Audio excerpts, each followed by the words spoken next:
안녕하세요. 열정토토입니다. 오늘도 좋은 결과 같이 만들어 봅시다. 끊임없이 노력한 결과 꼭 이렇게 좋은 결과가 나오는 것 같습니다. 함께 믿고 응원해주신 분들도 감사하며 오늘 분석도 열정적으로 시작하겠습니다. 여러분들의 구독과 좋아요는 큰 힘이 됩니다. 첫 번째 코스타리카 온두라스입니다. 홈팀 코스타리카는 5-3-2 구조로 수비 안정부터 챙기며 전개 속도가 느려 전방 연결이 막히는 장면이 많습니다. 바르가스는 움직임은 좋지만 빌드업 템포가 늦어 위치가 제한되며 마르티네즈도 연계 과정에서 전진 리듬을 찾지 못해 침투와의 호흡이 어긋납니다. 아길레라는 조율을 맞지만 볼 순환이 느려 과감한 전진 패스가 줄었고 그래서 사이드와 중앙의 타이밍이 계속 맞지 않는 흐름입니다. 결국 박스 안 마무리 정확도도 떨어지며 특정 기대치가 낮아지고 수비 버티기는 가능하지만 공격 전환의 세밀함은 부족합니다. 원정팀 온두라스는 4-2-3-1을 쓰며 로자노 콜론을 축으로 삼지만 빌드업이 느려 박스 근처에서 고립되는 장면이 잦습니다. 쿠이오토는 공간을 노리지만 패스 타이밍이 맞지 않고 플로레스는 새로 전개가 끊기며 횡패스 비중이 늘어납니다. 그래서 공격 템포가 오르지 못한 채 전방 침투와의 호흡이 흐트러지고 결정력 저하로 특정 기대치가 하락하는 흐름이 이어집니다. 결국 온두라스도 라인을 높이기보다는 안정된 블록 속 역습에 의존할 가능성이 큽니다. 이 경기는 둘 모두 공격 리듬을 잃은 상태며 하프라인 전개가 느려 탐색전이 길어질 가능성이 큽니다. 중원에서 볼을 오래 소유하다가 다시 후방으로 돌리는 흐름이 반복될 수 있고 마무리 정확도도 떨어져 특정 기대치가 낮게 형성됩니다. 코스타리카는 수비 숫자를 맞추고 천천히 나서며 온두라스도 전진 템포가 살아나기까지 시간이 필요합니다. 그래서 과감한 라인 압박보다는 조심스러운 운영이 이어질 전망이며 주도권 없이 답답한 균형 속에서 세트피스나 소수의 기회에만 의존하는 흐름이 예상됩니다. 결국 득점폭이 크게 나기 어렵고 무승부 가능성이 높습니다. 두 번째 IT 니카라과입니다. 홈팀 IT는 4-4-1을 기반으로 투톱과 측면을 적극 살리며 내종이 전방에서 버티고 디드슨이 하프 스페이스를 오가며 흔들기를 시도합니다. 피에르는 중원에서 순환과 전환을 담당하며 세컨드볼 회수까지 병행하고 IT는 두 줄 블록으로 압박 각도를 제한하다가 탈취? 즉시 측면으로 전개의 템포를 끌어올립니다. 내종의 포스트와 디드슨의 침투가 맞물리며 박스 근처에서 슈팅 각이 자주 열리고 후반에는 상대 체력 저하를 일거틈을 파고드는 디드슨의 결정력이 더 크게 살아나는 흐름입니다. 그래서 IT는 홈에서 템포를 주도하며 후반 승부처에서 에이스에게 무게를 싣는 패턴으로 이어갈 가능성이 큽니다. 원정팀 니카라과는 4-1-4-1 구조로 단일 수미를 축으로 라인을 연결하지만 시간이 갈수록 체력 저하로 조직력이 흔들립니다. 모레노는 차단과 빌드업, 출발을 동시에 맞지만 부담이 크고 바레라는 폭넓은 움직임을 가져가며 세컨드볼을 노립니다. 아르테아가는 전방과 이선 사이를 오가며 연계와 마무리를 모두 시도하지만 후반에는 라인 간격이 벌어지며 중원 압박이 쉽게 붕괴되는 흐름이 반복됩니다. 그래서 파이널 서드가 쉽게 노출되고 박스 앞에서 상대에게 자유를 허용하는 장면이 늘어나는 편입니다. 결국 니카라과는 막판 피로 누적으로 수비 라인과 중원 라인의 간격을 조절하지 못하는 구조적 한계를 드러내는 팀입니다. 이 경기는 전술보다 후반 체력과 라인 간격의 차이가 그대로 스코어로 이어질 가능성이 큽니다. IT는 4-4-2 속에서 내종과 디드슨을 두고 피에르 중심으로 템포를 조절하며 초반에는 두 줄 블록으로 니카라과의 흐름을 제어할 전망입니다. 니카라과는 초반 압박은 가능하지만 단일 수미의 부담이 쌓이며 이선의 왕복이 겹쳐 후반 체력 저하가 분명하게 드러납니다. 그래서 중원 압박이 무너지는 순간 파이널 서드가 열리고 IT는 바로 이 타이밍을 노릴 가능성이 큽니다. 피에르가 전진 패스 타이밍만 잡아주면 내종과 디드슨이 공간을 파고들며 결정적인 장면을 만들 준비가 되어 있습니다. 특히 디드슨은 후반의 1대1 돌파와 마무리가 살아나는 자원이라 벌어진 라인을 정면으로 공략할 카드입니다. 니카라과도 세트피스나 역습 한 번은 만들 수 있지만 체력 분배와 라인 유지에서 IT가 더 안정적인 운영을 펼칠 가능성이 높습니다. 결국 이 경기는 IT가 전반에는 리스크를 관리하고 후반 승부처에서 디드슨을 앞세워 결정력을 완성하는 그림으로 이어질 공산이 큽니다. 세 번째 파나마 엘살바도르입니다. 홈팀 파나마는 4-2-3-1 기반으로 더블 볼란치와 역동적인 이선을 활용하며 전방 압박과 세컨드볼 회수를 동시에 노립니다.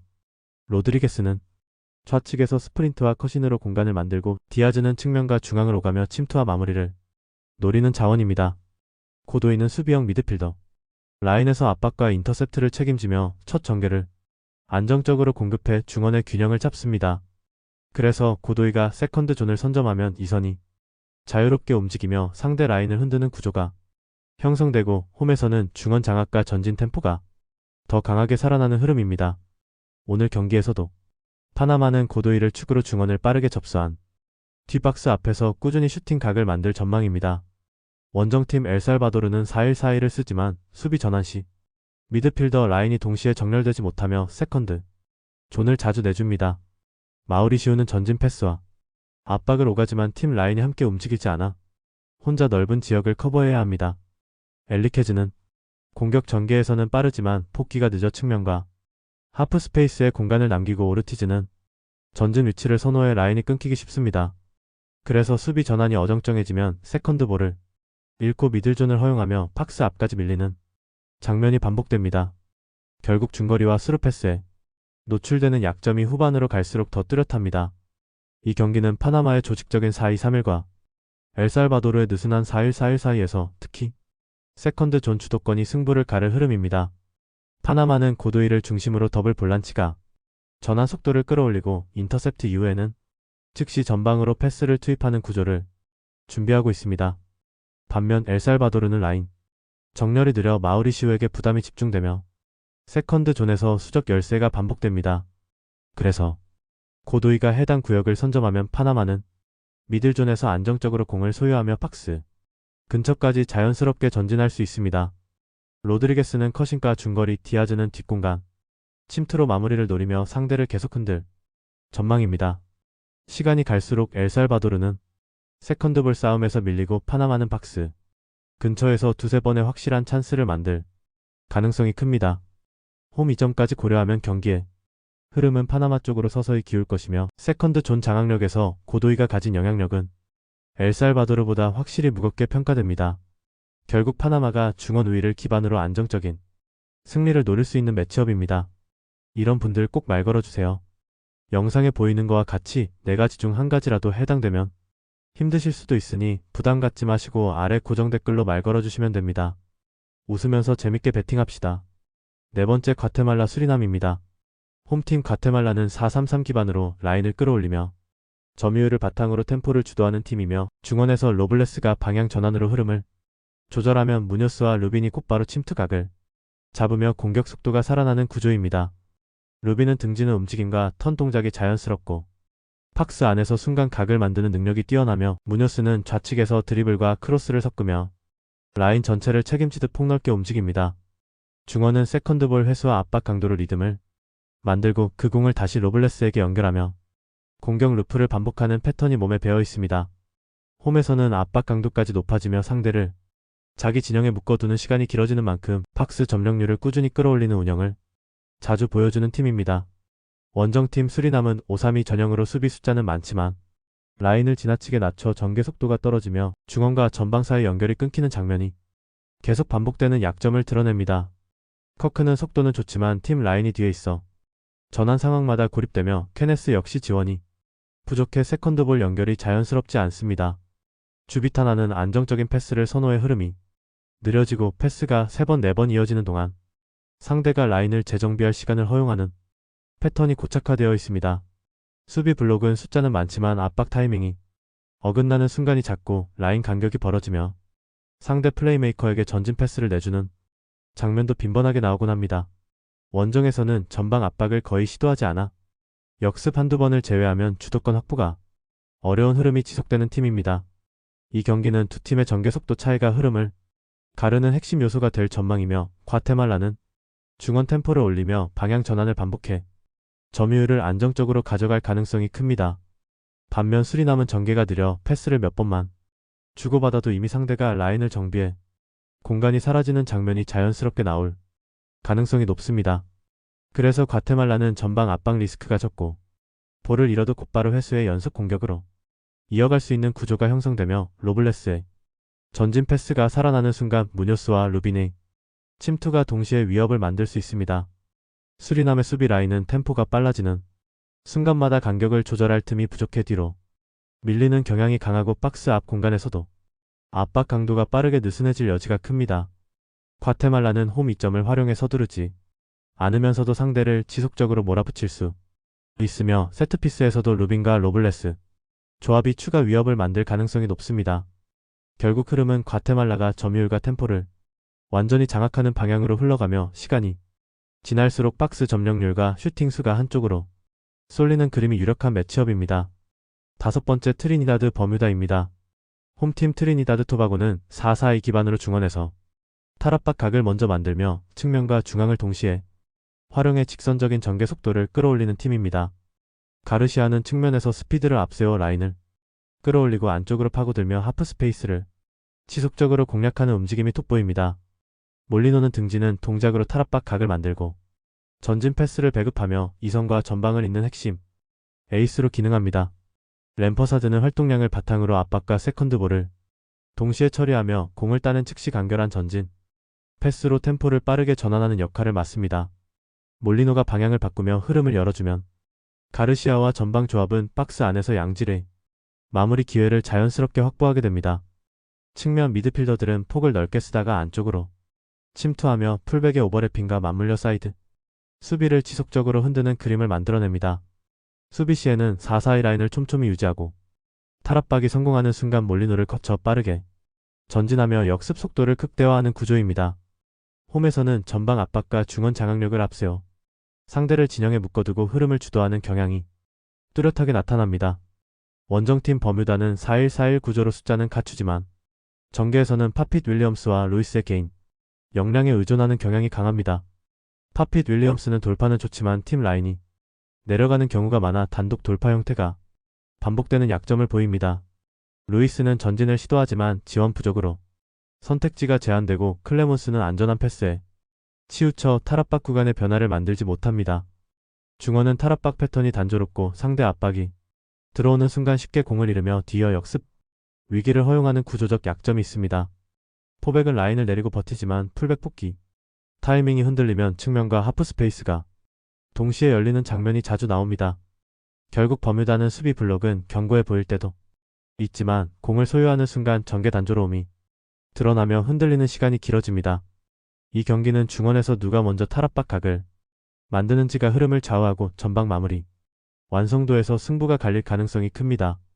트리니다드 토바고는 램퍼사드가 압박을 버티며 몰리노에게 전진 패스를 연결하는 순간 템포가 살아나고 몰리노는 방향 전환으로 압박을 풀어내며 전방 전체를 활성화할 수 있습니다. 이 흐름에서 가르시아는 측면을 끌어올린 뒤 안쪽으로 침투하고 투톱과 반대편 측면까지 박스 안에서 동시에 움직이며 버뮤다 수비에 지속적인 선택 압박을 가하게 됩니다. 버뮤다는 중원 탈압박이 단순해 전방 압박이 들어오면 하프라인 근처에서 공을 잃을 위험이 크고 수비 라인은 자연스럽게 뒤로 밀리며 경기 주도권을 내줄 가능성이 높습니다. 몰리노가 방향 전환을 자주 성공시킨다면 트리니다드 토바고는 박스 안과 주변에서 더 많은 득점 기회를 얻을 흐름이 만들어집니다. 버뮤다는 파핏 윌리엄스와 루이스의 개인 능력에 기댄 역습을 노리겠지만 중원 전개가 단조롭고 전방 고립이 반복되면서 효율적인 마무리가 쉽지 않을 전망입니다. 트리니다드 토바고는 높은 위치에서 볼을 따낸 뒤 몰리노와 가르시아를 거치는 속공으로 버뮤다의 수비 정돈 이전의 마무리를 시도하려 할 것이며 홈 경기라는 요소도 공격적 선택을 뒷받침합니다. 시간이 지날수록 버뮤다는 탈압박이 더 단조로워 전방 압박에 잦은 실수를 노출할 가능성이 크고 트리니다드 토바고는 익숙한 패턴으로 압박과 전진 템포를 반복해 우위를 점할 전망입니다. 결국 이 매치는 트리니다드 토바고가 중원에서 다양한 탈압박 각을 만들며 경기 흐름을 장악하고 홈에서 결과까지 가져갈 가능성이 높은 구도입니다. 여섯 번째 자메이카 키라소입니다. 홈팀 자메이카는 4-1-4-1 기반으로 두 줄 블록을 정리한 뒤 빠른 전환으로 승부를 보는 팀입니다. 브라운은 측면과 중앙을 오가며 속도를 살린 침투로 수비와 중원 사이가 열리는 순간을 집요하게 파고듭니다. 그레이는 첫 스텝이 빠르고 방향 전환이 정확해 볼을 받자마자 하프 스페이스를 공략하며 상대 이선을 흔듭니다.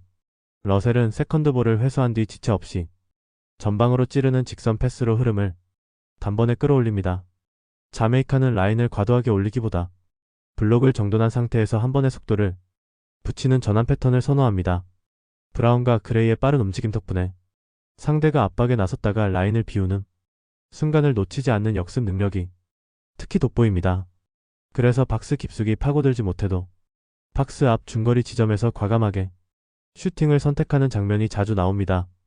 홈에서는 이 전환 속도와 중거리 시도가 더 과감해지며 초반부터 상대 균형을 무너뜨리는 모습이 뚜렷합니다. 원정팀 키라소는 4-2-3-1 기반으로 전방 압박을 강하게 시도하며 초반부터 상대 전개를 끊으려는 성향이 강합니다. 로카디아는 피지컬과 슈팅 파워를 갖춘 스트라이커로 등지기와 박스 안 마무리에서 꾸준히 위협을 줍니다. 마가렛은 박스 침투와 세컨드볼 반응이 뛰어나 로카디아 주변에서 득점 기회를 지속적으로 엿봅니다. 루메라투는 빠른 돌파와 드리블을 기반으로 넓은 공간에서 위력을 발휘하는 타입입니다. 하지만 키라소는 압박은 강한 반면 더블 볼란치의 복귀가 늦고 세컨드 라인이 비는 장면이 자주 나오는 구조적 약점이 뚜렷하게 드러납니다. 포백도 압박 라인과 간격 조절이 불안해 한 번의 패스만 허용해도 급히 뒤로 물러나는 상황이 반복됩니다. 그래서 상대가 전방 압박 한 번만 탈압박해내면 중원 앞 공간에서 여유를 가지고 슈팅이나 전진 패스를 선택할 수 있는 구조를 안고 있습니다. 이 경기는 전방 압박의 강도와 전환 이후 공간 활용 능력 그리고 중거리 완성도가 결과를 가를 가능성이 높은 매치업입니다. 키라소는 초반부터 강한 압박으로 자메이카 후방에 부담을 줄 것이지만 그 뒤 공간을 관리하지 못하는 구조적 문제가 반복되고 있다는 점이 변수로 작용합니다. 자메이카는 바로 이 지점을 승부처로 삼을 가능성이 큽니다. 브라운과 그레이가 압박을 한 번만 탈압박해내면 중원 앞 공간을 빠르게 점령할 수 있는 발과 움직임을 갖추고 있습니다. 브라운은 측면에서 안쪽으로 좁혀 들어와 하프 스페이스를 점유하고 그레이는 수비와 중원 사이에서 방향을 틀며 전진하는 타이밍이 좋습니다. 키라소가 압박에 말려나가고 더블 볼란치가 복귀하지 못하는 순간 러셀은 세컨드볼을 회수해 곧바로 브라운과 그레이 쪽으로 전진 패스를 투입할 수 있습니다. 이 흐름이 반복되면 자메이카는 굳이 박스 안까지 들어가지 않고도 박스 앞에서 한 번에 중거리로 흐름을 바꾸려 할 가능성이 큽니다. 키라소는 압박이 길어질수록 간격이 벌어지고 세컨드 라인이 비는 시간이 늘어나며 이는 자메이카에게 반복적인 중거리 찬스를 제공하는 구조로 이어집니다. 자메이카 수비는 라인을 무리하게 올리기보다 수비형 미드필더를 중심으로 블록을 정리하며 키라소의 단조로운 전개를 유도할 전망입니다. 브라운과 그레이가 속도 싸움에서 우위를 보이기 시작하면 키라소 포백은 압박에 올라섰던 위치에서 다시 뒤로 물러나는 상황에 계속 놓일 것입니다. 이 과정이 반복되면 파울 유도 세컨드볼 확보 세트피스까지 자메이카 쪽으로 쌓이게 되며 흐름은 점점 홈팀에게 유리하게 기울게 됩니다. 집중력이 떨어지는 후반 구간에서는 키라소의 간격 붕괴 위험도 더 커지며 대응력이 떨어지는 문제가 노출될 가능성이 높습니다.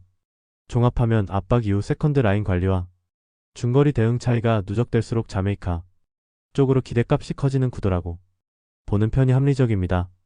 구독자 및 시청자분들 오늘 하루도 의미있는 배팅해봅시다.